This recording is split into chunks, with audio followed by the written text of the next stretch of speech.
Hola a todos, para mí es realmente un honor compartir este espacio en la Academia de Medicina. Quiero agradecer a la doctora Raquel y a la doctora Vanessa por esta amable invitación.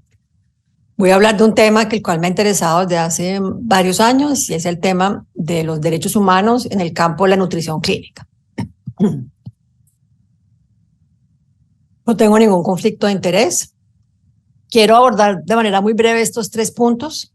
Primero, la relación entre salud y derechos humanos. ¿Por qué y cuál es la importancia de los derechos humanos en el campo de la nutrición clínica? Y por último, cómo definir el acceso al cuidado nutricional como un derecho humano. Entonces, ¿qué son los derechos humanos? Estoy convencida que hoy más que nunca debemos creer en el poder de los derechos humanos.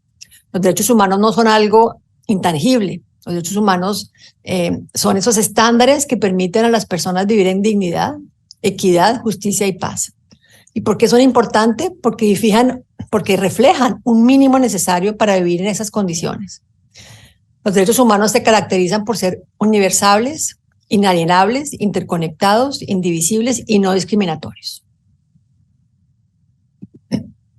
Hay una estrecha relación entre la salud y los derechos humanos. Por un lado, la promoción o violación de los derechos humanos a través del desarrollo en salud, como el derecho a la participación, no discriminación, etc. Y las violaciones de los derechos humanos resultan en la enfermedad. Por tanto, la salud y los derechos humanos deben informarse e inspirarse entre sí. Sabemos que es posible reducir la vulnerabilidad de la enfermedad a través de los derechos humanos, principalmente el derecho al agua, a la educación, a la información y, por supuesto, el derecho a la alimentación. ¿Por qué necesitamos el enfoque basado en derechos humanos en nutrición clínica? Sabemos que la problemática de la desnutrición en el contexto clínico y en el contexto hospitalario es muy importante. El 30-50% de los pacientes a nivel mundial tienen algún riesgo de desnutrición o están desnutridos. Gracias al estudio Nutrition Day, un estudio multicéntrico internacional realizado por la Sociedad Europea ESPEN y por la Universidad de Viena, este estudio se realiza desde el año 2006 y permite en un solo día tener una foto, tener una imagen con datos muy específicos sobre cuál es el estado del proceso de cuidado nutricional en los diferentes servicios a nivel mundial.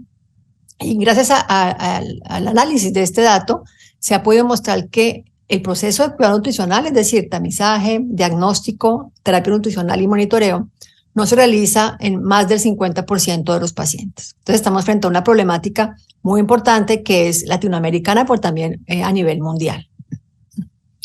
Con datos más de Latinoamérica, ya del mismo estudio, analizamos datos de Colombia y Latinoamérica. A nivel mundial, más de 155,000 pacientes, a nivel Latinoamérica, 14,000. Y se pudo mostrar que la proporción de pacientes en riesgo nutricional que reciben terapia nutricional en Colombia y Latinoamérica y en el mundo es muy baja. En Latinoamérica, aquí en la columna en azul, el 32% de los pacientes identificados con riesgo, gracias a la herramienta MST, reciben algún tipo de terapia nutricional. Usando datos de Francia, en el estudio NutriCancer en Francia se realizó en el año 2005 y 2012. Tenía como objetivo conocer la prevalencia de la desnutrición y qué tantos pacientes recibían terapia nutricional.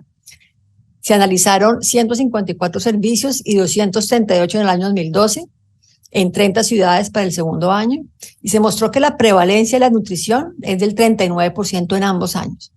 En el año 2005, la mitad de los pacientes recibieron terapia nutricional y en el año 2012 aumentó a 69%. Es decir, que estamos frente a una problemática, sigue habiendo casi el 30% de pacientes en un país como Francia, donde hay una política clara que aborda la nutrición hospitalaria. Sigue habiendo una proporción muy importante de pacientes que no reciben una terapia nutricional adecuada. Entonces estamos frente a una problemática que es realmente preocupante y que concierne a todos. Entonces, ¿por qué necesitamos el enfoque basado en derechos humanos en nutrición clínica? Básicamente, esa falta de acceso al cuidado nutricional tiene implicaciones éticas porque tenemos un tratamiento que ha mostrado ser costo efectivo, como es el soporte nutricional, tanto enteral, parenteral, o con suplementos o con complementos. El no administrar una terapia que es costo efectiva, teniendo la disponibilidad a los pacientes, tiene una implicación ética, principalmente el no respeto de principios fundamentales de la ética, como la beneficencia, la autonomía, la no maleficencia y la justicia. Y eso implica en el fondo, una violación de la dignidad humana. Y es en este campo, entonces, en que los derechos humanos pueden favorecer la promoción del acceso al cuidado nutricional de los pacientes. ¿Cuál ha sido la historia de la nutrición clínica y los derechos humanos? Para mí, esta historia inicia en el año 2003 con la resolución sobre la alimentación y el cuidado nutricional en los hospitales realizada en el Consejo de Europa en el año 2003. En esta resolución, el Consejo de Ministros decide darle importancia a la alimentación en los hospitales y reconocer que es una problemática europea y decide, bajo esta resolución, poner atención y sugerir a los Estados miembros de este Consejo algunas estrategias para que los pacientes tengan acceso a la nutrición. En el año 2008, en Latinoamérica, en la Declaración de Cancún sobre el derecho a la alimentación y de nutrición en los hospitales de la Federación Latinoamericana, FELAMPE, se reconoce el derecho a la alimentación en los hospitales. Es un paso importantísimo y liderado por Latinoamérica y en particular por México, donde se reúnen todas las sociedades latinoamericanas alrededor de la FELAMPE para promulgar esta declaración y poder reconocer ese acceso a la alimentación en el hospital. 10 años después, bajo el liderazgo de Charles Bermúdez y del doctor Humberto Arenas, se decide renovar esta declaración 10 años después y se firma en el año 2019 la Declaración de Cartagena. En esta declaración se propone ya que el acceso al cuidado nutricional sea un derecho humano íntimamente ligado al derecho a la alimentación y el derecho a la salud, y este es algo novedoso en el año 2019. A partir de este año se genera entonces un grupo de investigación, un grupo académico, que es un grupo internacional que reúne las sociedades a nivel internacional para estudiar este enfoque de derechos humanos en la nutrición clínica. Y este grupo lleva entonces a la declaración, a la firma de una nueva declaración, que es la Declaración de Viena, este año.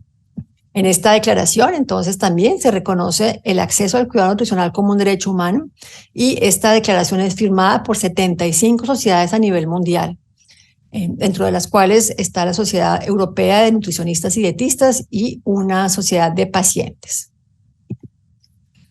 Muy importante, entonces, que a partir de la Declaración de Cartagena y luego la Declaración de Viena se está reconociendo el acceso al cuidado nutricional como un derecho humano. Y es importante entonces diferenciarlo del derecho a la alimentación, aunque están por supuesto íntimamente ligados. Consideramos que si proponemos un nuevo derecho humano debemos diferenciarlo del derecho a la alimentación. El derecho a la alimentación sabemos que se ataca a un problema que es el hambre, que está asociado y a la desnutrición asociada a relaciones a factores socioeconómicos y como punto de partida la inseguridad alimentaria. Esta inseguridad alimentaria va a llevar a una disminución del consumo de alimentos y a las diferentes formas de malnutrición. Entonces, la FAO ha hecho esta trayectoria desde el acceso inadecuado a alimentos hasta a diferentes formas de desnutrición. En el contexto clínico, sabemos que la desnutrición está asociada a la enfermedad y en este contexto, entonces, no solamente la falta de alimentos, sino también las adaptaciones metabólicas generadas por la inflamación, y esa respuesta metabólica que se genera van a generar las diferentes formas de adaptación. Entonces, dos trayectorias distintas necesitan dos abordajes distintos. Por un lado, entonces, en el contexto de salud pública, el paciente tiene el derecho a alimentarse y los estados tienen la responsabilidad, tienen el deber de generar las condiciones socioeconómicas para que las distintas personas puedan acceder a una alimentación de calidad y cantidad suficiente.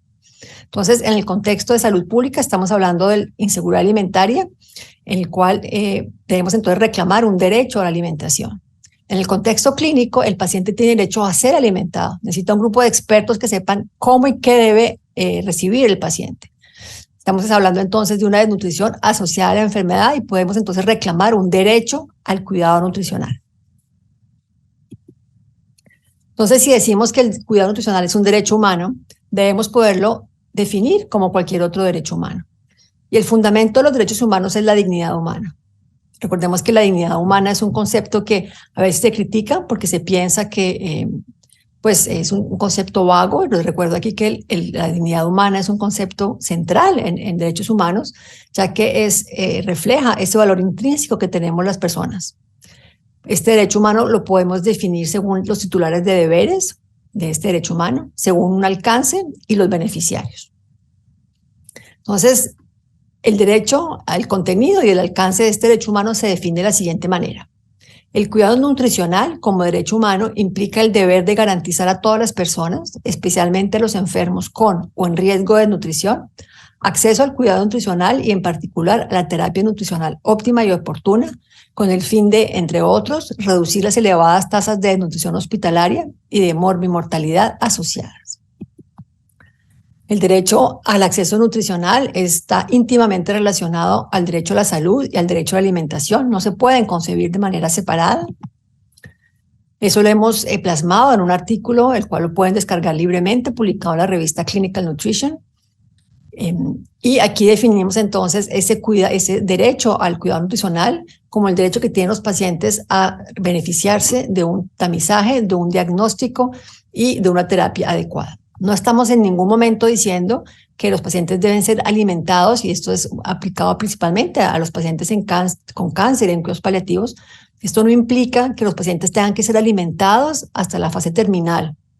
Simplemente el derecho humano también implica un compromiso ético muy importante y es saber cuándo no administrar o cuándo detener el soporte nutricional. ¿Qué implicaciones entonces tiene reconocer este derecho humano? Este enfoque de derecho basado en derechos humanos permite identificar objetivos y prioridades, identificar los deberes de las distintas partes y implica un compromiso ético y moral muy importante. Ese compromiso ético implica respetar la dignidad del paciente, reconocer la vulnerabilidad del paciente desnutrido y promover la justicia y la igualdad. También el enfoque de derechos humanos permite la comunicación, cerrar esa brecha entre los científicos, los académicos y las personas que hacen las políticas y las leyes. Entonces, para terminar, el cuidado nutricional ha sido definido como un derecho humano. Las implicaciones de la aplicación de este enfoque concierne a todos, a los clínicos, a los pacientes, a los que deciden las políticas, y el compromiso global en torno a este derecho permitirá avanzar en el acceso al cuidado nutricional. Los invito entonces a que lean nuestras publicaciones para conocer más sobre este tema. Muchísimas gracias.